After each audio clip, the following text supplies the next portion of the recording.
warahmatullahi wabarakatuh. Waalaikumsalam warahmatullahi wabarakatuh. Perkenalkan, nama saya Ria Reski Awal, mahasiswi PPG dari Universitas Muhammadiyah Makassar. Di sini saya ingin meminta kesediaannya, waktunya untuk Mem diwawancarai. Jadi sebelumnya bisa diperkenalkan terlebih dahulu namanya dan di mana mengajar. Silahkan. Baik, terima kasih Ibu Rizky.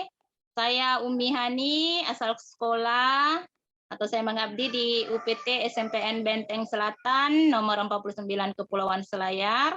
Selain itu saya juga diamanahi oleh teman-teman mapel yang sama yaitu bahasa Inggris menjadi ketua MGMP. Ya, terima kasih Ibu. Baiklah, langsung saja mungkin wawancaranya. Jadi wawancara ini terkait dengan permasalahan proses belajar mengajar yang ada di sekolah. Dan ini di beberapa waktu yang lalu saya sudah sempat meresearch masalah-masalah apa saja yang ada dan berlangsung di sekolah. Di sini ada sekitar 4 pertanyaan yang ingin saya ajukan ke Ibu. Yang pertama mengenai kurangnya motivasi siswa terhadap pembelajaran bahasa Inggris. Kira-kira bagaimana menurut Ibu? Apa yang menyebabkan siswa sehingga kurang motivasi dalam belajar bahasa Inggris? Untuk motivasi sendiri tentu kita berbicara internal dan eksternalnya. Nah, kalau internal sendiri, sepertinya ada ketakutan pada peserta didik. Kalau mapel bahasa Inggris. Yeah. Mapel bahasa Inggris itu diibaratkan momok yang menakutkan. Yeah. Dianggap sebagai mapel yang sangat susah, sangat sulit. Yeah. Seperti itu. Kemudian kita tahu kan di daerah yang masuk karena saya di SMP Bu ya. Yeah. Maka input yang dari keluar output dari SD itu rata-rata belum punya pengalaman yang basic sekalipun tentang bahasa Inggris. Nah, itu mengapa pada saat masuk di SMP dapat mapel bahasa Inggris kayak shock begitu. Ada rasa shock. Kenapa ada yang seperti ini? Ditambah lagi bahasa Inggris kan bukan is not our mother tongue, bukan bahasa ibu kita, sesuatu yang tidak biasa kita ucapkan dan sebagainya. Kemudian menurut perasaan anak itu lain bacanya, lain tertulis, lain bacanya. Ya. Apa ya, kesulitan seperti itu membuat anak agak pesimis ya, pesimis sehingga berakibat ke motivasinya juga. Kenapa kemudian ada tulisannya berbeda, tapi kedengarannya bunyinya sama. Tuh, membedakan kepada, dua, dan sebagainya. Di sini agak bingungnya mereka. Kemudian faktor eksternal. Ya. Yang pertama itu, saya kira language input Bu ya. Language input kita itu kurang sekali, apalagi di daerah. Ya, kalau di kota besar mungkin banyak ya, banyak pamflet, billboard bertebaran pakai bahasa Inggris. Nah, kalau daerah itu sesuatu yang sulit ditemukan ya, jarang ditemukan. Kemudian lingkungan di mana peserta didik biasa berinteraksi. Seperti di sekolah kami itu kebanyakan dari dari pedesaan, Ya. Siapa sih yang berbahasa Inggris di desa? Iya. Terima kasih Mem atas jawabannya. Lanjut lagi, pertanyaan kedua ini masih ada kaitannya. mengenai kurangnya minat siswa dalam reading text. Jadi kira-kira apa yang menyebabkan kurangnya minat siswa dalam membaca teks, entah itu teks panjang ataupun pendek? Oke, baik. Yang pertama kemampuan pengucapan tadi ya. Iya, kembali lagi Ya, kembali lagi masih ada Iya. hubungannya sebenarnya Iya. jawaban yang tadi ya pronunciation-nya. Iya. Jadi di tertulisnya apa, dibacanya apa. Iya, Seperti itu mungkin yang membuat mereka kembali pesimis lagi untuk mau membaca. Jadi tingkat motivasi mereka stuck-nya mungkin saya kurang lebih di situ. Kemudian penyampaian mungkin cara dari guru juga. Iya. Jadi jangan melulu salahkan anak. Iya. Kita harus bercermin juga. Apa upaya kita sebagai guru? Masih berhubungan dengan reading tadi. Nah, di sini siswa masih kurang fasih dalam pronunciation. Bagaimana kira-kira menurut Mem tentang masih kurangnya siswa dalam pronunciation, pengucapan? Oke, baik. Yang pertama, siswa atau peserta didik itu tidak membiasakan diri untuk mengucapkan atau menggunakan kata-kata yang sudah ditahu dalam berinteraksi dengan teman dalam kehidupan sehari-hari. Jadi ini tentang pembiasaan. Yeah. Practice makes perfect. Seperti itu. Jadi seperti itu. Jadi di sini pembiasaan untuk mengucapkan kata-kata. Jadi saya sering memotivasi siswa bahwa seperti ini. Ketika kamu sudah menguasai satu kosakata saja, nak, maka pakailah kosakata itu. Pakai untuk berinteraksi dengan teman, pakai di rumah. Misalnya, Mom, how are you? Something like that. Yang simpel-simpel saja dulu. Kemudian mungkin dari upaya kita juga, upaya guru juga,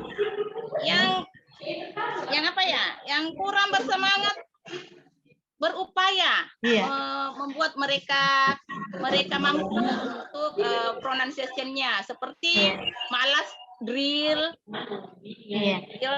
Drill itu penting dalam bahasa asing ya, karena itu bukan bahasa kita, maka drill itu sesuatu yang menurut saya penting. Diulang. Anak-anak pun suka sesuatu yang diulang. Iya. Kenapa anak-anak suka nonton Upin Ipin meskipun berulang akan tetap disukai, karena usia anak memang masih suka drill. Jadi sebaiknya potensi ini dimanfaatkan oleh guru untuk mengupayakan anak bisa meningkatkan kemampuan pronunciation-nya. Ya, baik, terima kasih. Pertanyaan selanjutnya, siswa masih kesulitan dalam spelling kata, yang mana biasa di dalam penulisan kata biasa hurufnya hilang satu, biasa. Iya, Mem. Rata-rata saya menemukan anak-anak kalau disuruh menulis hurufnya hilang satu atau terbalik. Bagaimana menurut Mem? Ya, sering juga terjadi di kelas saya, Bu. Bukan saya, jangan pesimis, bukan di kelas Ibu saja. Di kelas saya pun seperti itu. Dan bukan terjadi di bahasa Inggris juga, di bahasa Inggris saja. Di bahasa lain pun ada istilah kita okots ya. Kelebihan atau kekurangan. Ya, jadi seperti ini.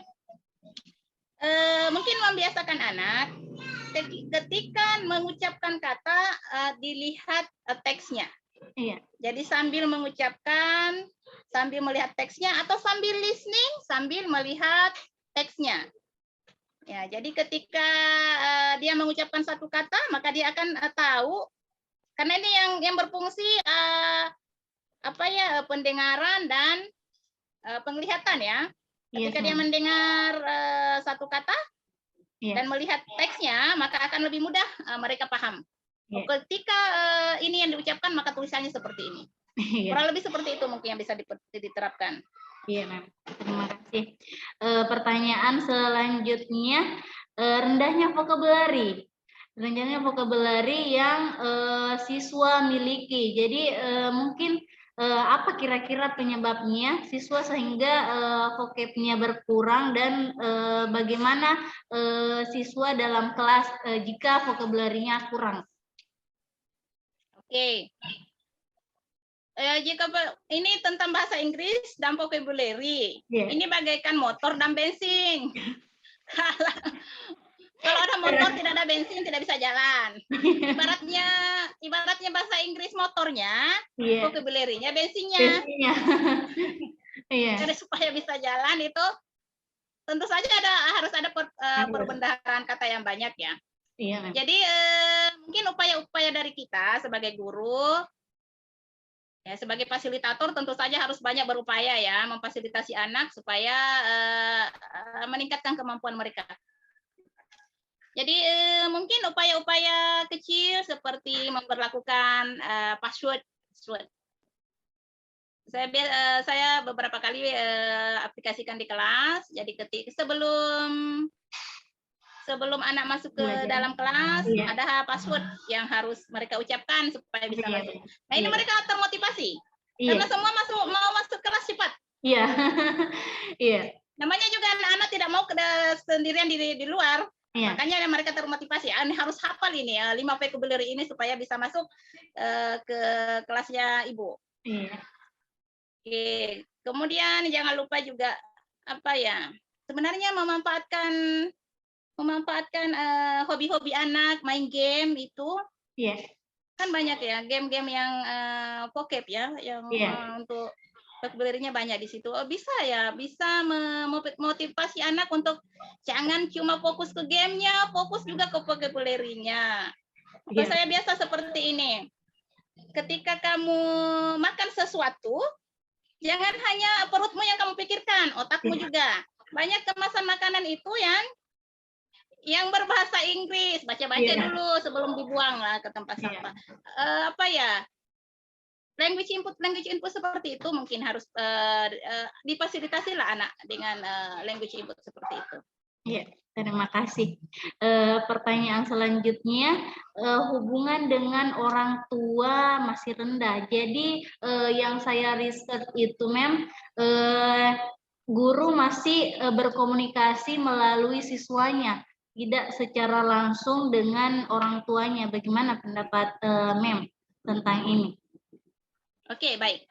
Nah, di sinilah upaya kita memanfaatkan IT. Saya yakin sebagian besar orang tua itu sudah pakai Android ya. Nah, kenapa kita tidak menggunakan mengupayakan atau memberdayakan Android ini untuk berkomunikasi dengan orang tua murid melalui WA group. Melalui WA group kita bisa berkomunikasi dengan orang tua. Bahkan dalam skala besar ada satu permasalahan mungkin bisa di-share ke grup, orang tua bisa menanggapi, bukan satu orang tua saja, banyak yang bisa memberi solusi. Nah, kejelian kita memanfaatkan IT untuk membangun hubungan ya. Membangun hubungan itu alhamdulillah bagi untuk orang-orang yang sudah menemukan benda-benda canggih ini. Terima kasih. Gunakan. Selanjutnya yang telah saya temukan, banyak dari guru masih menggunakan metode pembelajaran konvensional yang berpusat pada guru. Nah, ini berimbas ke pembelajaran bahasa Inggris juga. Jadi bagaimana guru mengelola kelas di sementara siswanya hanya pasif. Bagaimana menurut Ibu? Oke, kita tidak bisa pungkiri ya Bu ya. Masih banyak dari kita yang kekeh dengan menggunakan metode konvensional. Itu saya kira berhubungan dengan pribadi guru bersangkutan. Ada memang yang open-minded, yang terbuka dengan perkembangan zaman. Ada yang memang tetap kekeh dengan atau menolak menolak perubahan. Iya. Padahal pemerintah kan membuka akses untuk berkembang. Dan itu mandiri, harus mandiri. Memang harus dari internal kita sendiri yang mau berubah. Iya, masih di zona nyaman mungkin. Ya, itu zona nyamannya. Pertahankan zona nyamannya, tapi itu kan merugikan peserta didik. Iya. Menurut saya. Iya. Selanjutnya Ibu, di kelas belum berbasis HOTS. Nah, sekarang kurikulum semakin berkembang. Nah, di sini apabila kita di daerah, apalagi anak-anak yang belum punya basic English dari SD, baru belajar di SMP, dan di sini dituntut untuk pembelajarannya itu berbasis HOTS. Bagaimana kira-kira pendapatnya Ibu? Oke. Bagi sebagian besar guru dan peserta didik, HOTS sesuatu yang baru ya. Padahal sebenarnya HOTS itu sesuatu bukan hal yang baru-baru amat. Yang jadi kendala di sini adalah karena yang saya lihat itu HOTS dibangun dari sebuah konteks, dibangun dari konteks.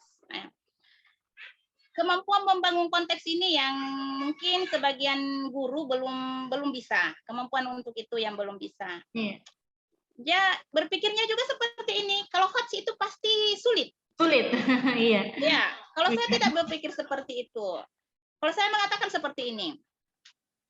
Pertanyaan sulit belum tentu HOTS. Iya. Pertanyaan mudah pun bisa jadi HOTS. Iya. Jadi begini. Ketika ada pertanyaan seperti ini, siapa nama Presiden Amerika yang ke-6? Saya tidak tahu dong. Oke. Itu yang pertama tadi. Kalau saya lempar ke ibu itu HOTS atau bukan? Bukan, Mem.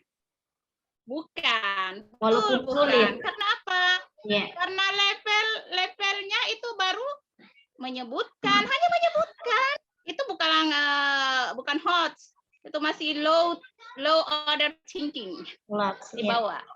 Nah, padahal kita bisa ngomong satu soal mudah sebenarnya, tapi dia HOTS.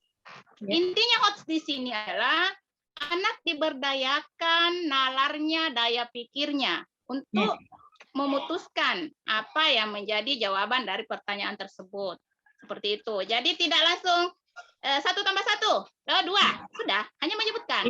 Tapi ketika kita bangun dari sebuah konteks, misalnya Pak Ali mempunyai sekian-sekian, sebenarnya hanya tambah-tambah. Tapi anak bernalar dulu, mengelompokkan dulu, menganalisis, baru bisa menyebutkan.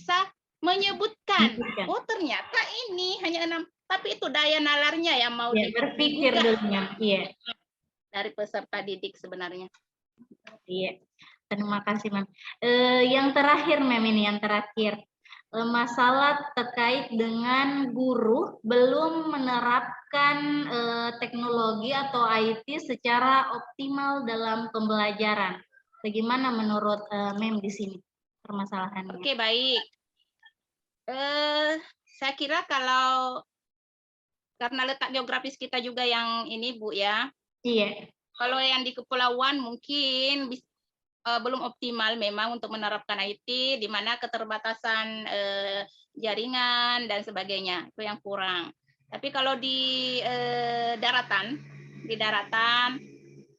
kan sudah banyak jaringan Wi-Fi, kemudian ada sekolah-sekolah yang memang sudah menyiapkan laptop tersendiri, proyektor tersendiri. Di kelas, di masing-masing kelas. Sekolah saya termasuk seperti itu, Bu.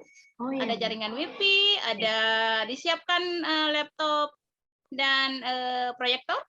Sarana dan yang jadi masalah adalah SDM-nya lagi. Kembali lagi. Belum semua guru mampu mengaplikasikan IT dalam pembelajaran. Itu mungkin jadi masalah juga. Jadi kalau ini mungkin solusinya ikut webinar atau seminar-seminar tentang pembuatan perangkat media pembelajaran berbasis IT. Terima kasih banyak, Mem. Assalamualaikum warahmatullahi wabarakatuh. Waalaikumsalam warahmatullahi wabarakatuh.